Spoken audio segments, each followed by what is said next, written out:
Guys, আমি আপনাদেরকে এখন এমন একটা জিনিস দেখাইতে যাইতেছি যেটা সচরাচর আপনাদেরকে কেউ দেখাইতে পারে নাই কখনো। শুধুমাত্র ফার্স্ট আমি দেখাইতেছি, আসেন আমার সাথে।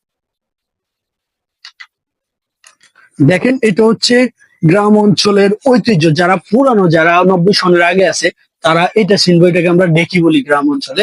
আপনি যে ডেকি গুলো দেখেন, আজ পর্যন্ত কোনো ব্লগার বা কোনো ইউটিউবার আপনাকে আজ পর্যন্ত এটা দেখাইতে পারবো না। আমি দেখাইছি যারা গ্রাম অঞ্চলে বাস করে, শুধুমাত্র তারা চিনে এটা। এটা হচ্ছে আমাদের পূর্বপুরুষেরা এটা ব্যবহার করতো, যারা গ্রাম অঞ্চলের মানুষ আছে। বিশেষ করে আমরা ছোটবেলা থেকে দেখছি, আমাদের দাদি যখন ছিল, আমার দাদি সম্ভবত আমি দেখছিলাম, দেখি দিয়ে আগে ধান ভাঙতো। এখন বর্তমানে ইয়াং জেনারেশন দেখা যায় না, বা আমরা প্রায় 20, 22, 30 বছর ধরে দেখি না। আর নতুন করে যারা আইছে, তারা তো কখনো দেখতে পারে দেখেন। এটা শহরের যারা আছে তারা তো ভুলেও এটা চিনবো না, বা শহরের কোনো ব্লগার আজ পর্যন্ত আপনাদেরকে দেখাইতে পারবো না। তো এই আমি ফুড পরাস রেস্টুরেন্টে একটা জিনিস আমার সবচেয়ে ভালো লাগছে, সেটা হচ্ছে তারা পুরানো একটা দেখি এখানে রাখছে, রাখি সেটারে আপনার অনেক সুন্দর করে সাজাইছে।